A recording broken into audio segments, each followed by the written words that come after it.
La note de blog de Jean-Luc Mélenchon du 7 juillet 2025. La gauche radicale gagne du terrain.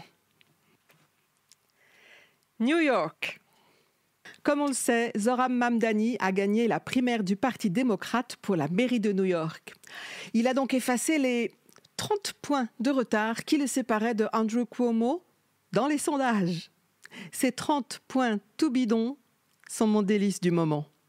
L'industrie sondagière américaine a l'air aussi efficace que la nôtre dès qu'il s'agit d'évaluer la gauche radicale. Mamdani a gagné. Pourtant, selon les normes françaises, il est un vrai boulet, bien trop clivant. Voyez plutôt, il milite de longue main pour la cause palestinienne. Il est même un soutien actif du mouvement boycott, désinvestissement et sanctions d'Israël, BDS. Bien sûr, il avait dû subir une campagne de diffamation du type de celle subie en France, sous tous les motifs. Zoran Mamdani est un cas d'école de tous les points de vue. Il est né en Ouganda, pas aux USA, et il est d'origine indienne. Sa mère est une célèbre réalisatrice, Mira Nahir, titulaire de la Caméra d'Or au Festival de Cannes en 1988. Son père est un chercheur spécialiste du postcolonialisme, lui-même est titulaire d'une licence d'études afro-américaines. Par-dessus le marché, il est musulman pratiquant. Et aussi élu du comté de Queens, considéré comme une place forte du wokisme islamo-gauchiste. Il est soutenu par l'Organisation des socialistes démocrates d'Amérique, DAC, celle-là même qui nous a reçus et organisé avec nous une réunion publique à New York quand j'y ai présenté mon livre traduit en anglais. Il défend le, je cite, « déploiement de travailleurs sociaux dédiés dans 100 stations de métro » et le renforcement de programmes de santé mentale. Il propose pour ce faire d'augmenter les impôts sur les sociétés et ceux des New-Yorkais gagnant plus d'1 million de dollars annuels. Il a axé son programme sur la réduction des coûts qui écrasent les travailleurs. Ainsi, il plaide pour le gel des loyers pour les locataires bénéficiant déjà d'un loyer encadré, de la gratuité des bus urbains ou de la mise en place de services publics de garde d'enfants de moins de 6 ans. Il soutient la revendication d'une augmentation du salaire minimum à 30 $ de l'heure d'ici à 2030. Sa victoire s'explique aussi en partie par son activité intense sur les réseaux sociaux. Contre l'influence de l'argent roi en politique aux USA, il a financé sa campagne exclusivement grâce à de petits donateurs. On devine donc la stupeur chez tous les commentateurs de l'officialité et des aigles des entreprises de sondage. Comme c'est un ancien avocat, il a aussi rejoint en novembre l'équipe chargée de défendre Benjamin Netanyahou contre les accusations de crimes de guerre et de crimes contre l'humanité portées par la Cour pénale internationale. Zoran Mamdani est donc devenu le prototype de tête à claque pour les fachos-trumpistes et les aristocrates du Parti démocrate. Son ascendance, sa religion, sa formation et son parcours politique lui valent déjà d'être presque aussi maltraité médiatiquement que moi, non seulement par ses adversaires à droite, mais tout autant par l'officialité social-démocrate aussi venimeuse là-bas qu'ici. Il devrait donc s'opposer en novembre prochain à l'actuel maire de New York, Eric Adams. C'est un démocrate déjà. Il l'avait pourtant choisi et fait élire à l'époque. Il avait été exclu pour avoir bénéficié de voyages gratuits et de financements divers du gouvernement turc, mais aussi et peut-être surtout pour s'être rallié à Donald Trump sur le sujet de la chasse aux immigrés. En cas de victoire, Mamdani pourrait donc devenir le plus jeune maire de New York, un élu central dans le monde pour le compte de la gauche radicale, matérialisant le commencement de la fin de la gauche sociale libérale et des années Clinton. Il serait à la tête d'une administration gigantesque, armée d'un budget annuel de 100 milliards de dollars et employant 300 000 agents. Mais bien sûr, le battu de la primaire a déjà décidé d'être candidat quand même à l'élection. Mais en sous-main, un plan se négocie où le maire actuel serait finalement le candidat des Républicains et des démocrates officiels. La grande coalition à New York avec comme dénominateur commun la haine de la gauche radicale. Tiens, ça nous rappelle quelque chose de bien français. J'exprime donc tout mon soutien à Zoran Mamdani et ses camarades de DSA, notamment parce qu'il a déclenché cette semaine un tollé aux USA en déclarant « Il ne devrait pas y avoir de milliardaires ». Une polémique très proche de celle que nous avons eue en février contre ma déclaration « Être milliardaire est immoral ». Pour compléter le tableau du sursaut par la gauche radicale, donnons des nouvelles de Corbyn. On se souvient peut-être comment Jérémy Corbyn fut mis à terre par les premières campagnes de pilonnage en Europe contre le soi-disant antisémitisme de la gauche radicale. Il avait néanmoins perdu, en rassemblant cependant plus de voix que le Premier ministre actuel. Évidemment, le succès électoral anglais donne le siège de député qui a le plus de voix au premier et unique tour. Cela rend compliqué le travail d'indépendance de la gauche radicale. Encore fallait-il au moins que celle-ci existe de façon séparée. C'est chose faite désormais. Comme me l'avait dit Jérémy Corbyn quand je l'ai rencontré à Londres il y a 15 jours, un parti indépendant va être créé à la rentrée. Zara Sultana, actuelle députée britannique, a déclaré, je cite, « Aujourd'hui, après 14 ans, je démissionne du Parti travailliste.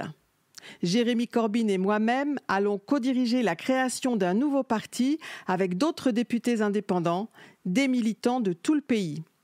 50 familles seulement possèdent aujourd'hui plus de richesses que la moitié de la population britannique. Et dans tout l'establishment politique de Farage à Starmer, les gens de conscience qui tentent d'arrêter un génocide à Gaza sont traités de terroristes. Mais la vérité est claire. Ce gouvernement participe activement au génocide et le peuple britannique s'y oppose. Nous avons besoin que notre argent soit consacré au service public et non à des guerres éternelles. En 2029, le choix sera clair. Socialisme ou barbarie? Rejoignez-nous, le moment est venu. À l'issue de ma rencontre-conférence à Londres, Corbyn est venu bavarder avec moi dans ma loge. Il était accompagné par Faiza Shaheen, candidate indépendante battue d'une poignée de voix par le candidat travailliste dans une circonscription de gauche. Elle participe à la fondation du nouveau parti. Personne ne sait ce que cela donnera, mais ce dont je veux témoigner, c'est de la disparition de la peur ou de la gêne face aux campagnes de calomnie de l'officialité travailliste anglaise. Il y a plusieurs mois de cela, on n'en était pas là du tout. CRIF. La 39e édition du banquet du communautarisme juif officiel a été un exercice d'autodestruction. Jonathan Arfi a réussi l'exploit de se mettre bien du monde à dos par un de ces exercices d'arrogance boursouflée qui déchaînent tous les dégoûts à la fois. Après avoir déjà promis à la une du Parisien de rendre résiduel LFI, il a promis ce soir-là de faire de la lutte contre LFI un objectif prioritaire. Mais nous n'étions pas les seuls visés ce soir-là. En s'en prenant à Dominique de Villepin, Jonathan Arfi a isolé encore davantage ce qu'il prétend représenter. J'ai été, bien sûr, lourdement mise en cause au cours de ces bombances. Je n'y vois pourtant plus d'inconvénients. Je sais à quoi m'en tenir. Le CRIF ou le RN sont désormais dans une idéologie et des pratiques communes. Et ils se soutiennent mutuellement. Être maltraité par de tels comices est une excellente recommandation dans la sphère laïque du pays que ces extrémismes alliés révulsent. Rien d'étonnant à cela.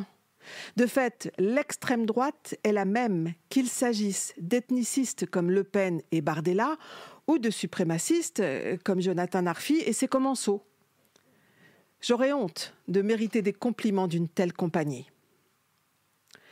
Cependant, la loi contre le séparatisme interdit à ce type de communautaires agressifs de telles campagnes politiques, je crois bien.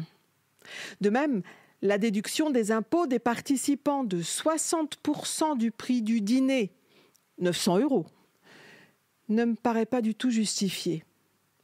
Cela ne me paraît pas davantage justifié que ne le sont ces déductions d'impôts dans le cas des dîners de soutien à l'armée israélienne. Il s'en célèbre en effet de ci, de là, au motif que les binationaux participent à ces combats. Je trouve cependant clairement inacceptable la jubilation de M. Arfi, selon laquelle il faudrait démélanchoniser la gauche en France comme on a décorbinisé l'Angleterre. L'arrogance communautariste de ces agapes exprime le seul point de vue de milieux mondains extrémisés. Je le sais. De fait, la communauté juive participe et vote très peu dans les élections internes de cette association au nom prétentieux. Car trop, c'est trop. D'ailleurs, le plus remarquable était sans doute le nombre et la qualité des non-participants pourtant habitués à cette soirée selon des témoignages bien informés. Mais quand on en est à plastronner avec BHL et Sophia Aram, c'est que le tiroir est vide. En fait, se montrer à ce banquet est devenu une marque d'allégeance peu valorisante compte tenu des tapages récupérateurs de l'équipe de Yonatan Arfi. Qui en a envie ? Et c'est surtout s'exposer à devoir assumer ces saillies déshonorantes, car les propos de fin de banquet y ont souvent l'haleine chargée. Exemple, les LFI souhaitent le génocide pour mieux pouvoir nuire à Israël. Un jour ou l'autre, la communauté osera parler sans peur contre ses prétendus représentants. Le plus tôt sera le mieux, car ce genre de ripaille, à l'heure des famines organisées à Gaza, alimente une désapprobation silencieuse mais massive dans notre peuple. Nombreux sont ceux qui expriment leur répulsion et leur solidarité directement auprès de moi ou de mes amis. Elle finira par trouver ses mots. C'est en cours. Ainsi, quand Dominique de Villepin a répondu, je cite, « Le CRIF devrait se rappeler qu'il n'est ni une institution d'État, ni un ministère des Affaires étrangères israélien. En France, on a encore le droit de critiquer un État, même Israël, sans être accusé d'antisémitisme. Le vrai danger, c'est cet amalgame systématique que vous faites entre juifs et israéliens, entre critique politique et haine raciale. Vous croyez défendre une communauté ? En réalité, vous la mettez en danger. Vous étouffez la liberté d'expression. Vous divisez le pays. La France n'est pas une extension du Likoud. Et vous n'êtes pas l'arbitre de ce qui peut être dit ou pensé ici. » Fin de citation. Nous ne sommes plus seuls. Il a évoqué l'ambiance de chasse à l'homme que les propos de Yonatan Arfi déchaînent sans que celui-ci puisse l'ignorer. Villepin évoque les menaces de mort contre des membres de sa famille. Les insoumis connaissent bien ça. Personne ne peut oublier de quoi il est question. Oui, il s'agit de lutter contre le déroulement méthodique d'un génocide à Gaza. Se taire, c'est être complice. Beaucoup de monde l'admettent à présent. Comme par exemple devant l'assassinat de ces pauvres gens, enfants compris, quand ils font la queue pour recevoir de l'aide contre la famine.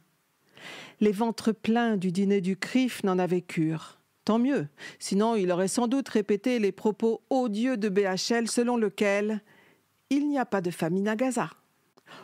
Ou peut-être ceux de Netanyahou, à propos des voix de l'indignation sur le sujet, car évidemment, pour celui-ci, l'ONU s'aligne sur le Hamas. En effet, à New York, le secrétaire général de l'ONU avait protesté. Les gens sont tués simplement en essayant de nourrir leurs familles et eux-mêmes.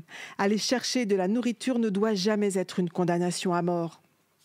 De son côté, MSF, présent à Gaza, avait réclamé plutôt le démantèlement de la fondation GHF chargée de ces distributions, l'accusant d'être un simulacre de distribution alimentaire qui produit des massacres à la chaîne. Désormais, on dispose de témoignages directs des soldats qui refusent de faire cette lâche besogne de meurtriers. L'agence Associated Press a produit une enquête glaçante sur le sujet.